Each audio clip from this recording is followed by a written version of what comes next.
Good morning. Michael here, looking at Psalm 17, specifically verse 7 to 10 for the exposition. Let's go ahead and read those 4 verses. Verse 7. Then the earth reeled and rocked. The foundations also of the mountains trembled and quaked because he was angry. Smoke went up from his nostrils, and devouring fire from his mouth. Glowing coals flamed forth from him. Verse 9.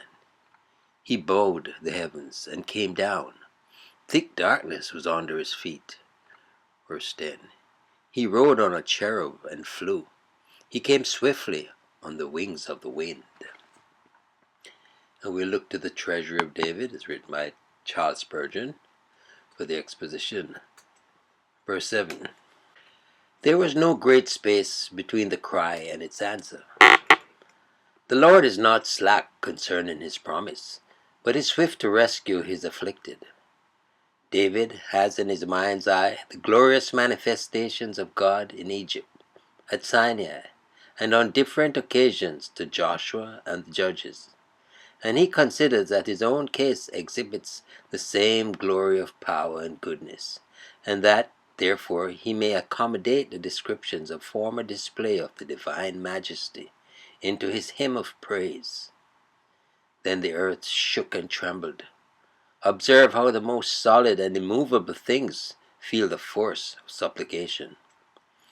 Prayer has shaken houses, opened prison doors, and made stout hearts to quail. Prayer rings the alarm bell, and the master of the house arises to the rescue, shaking all things beneath his tread. The foundations also of the hills moved and were shaken because of his wrath.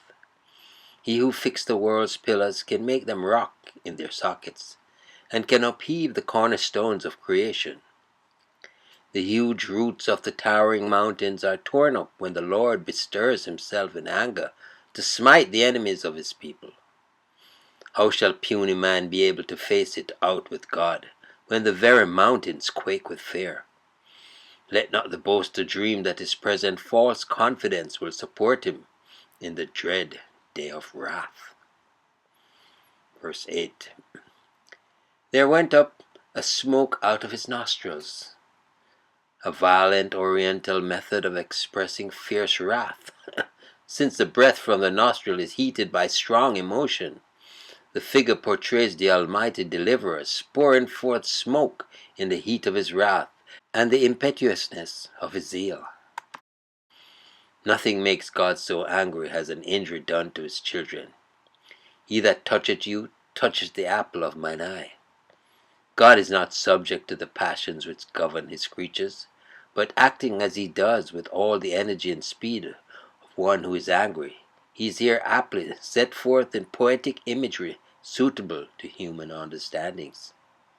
The opening of his lips is sufficient to destroy his enemies, and fire out of his mouth devoured. This fire was no temporary one, but steady and lasting.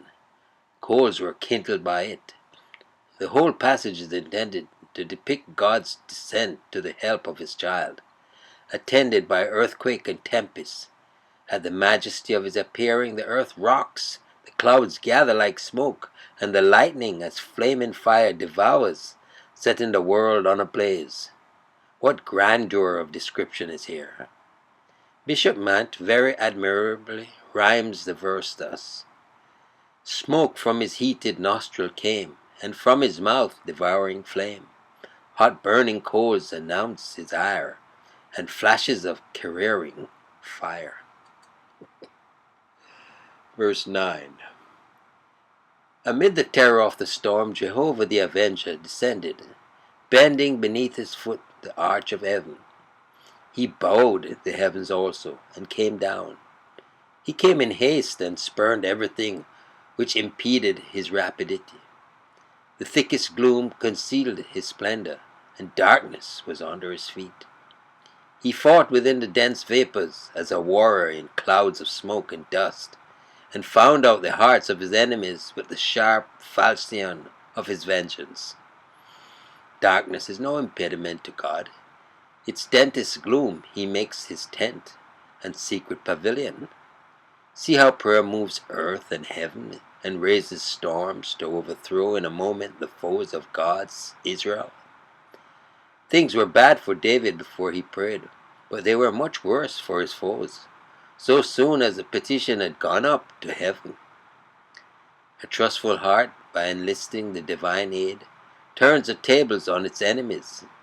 If I must have an enemy, let him not be a man of prayer, or he will soon get the better of me by calling on his God into the quarrel. Verse 10. There is inimitable grandeur in this verse. Under the Mosaic system, the cherubim are frequently represented as a chariot of God. Hence Milton, in Paradise Lost, writes of the Great Father.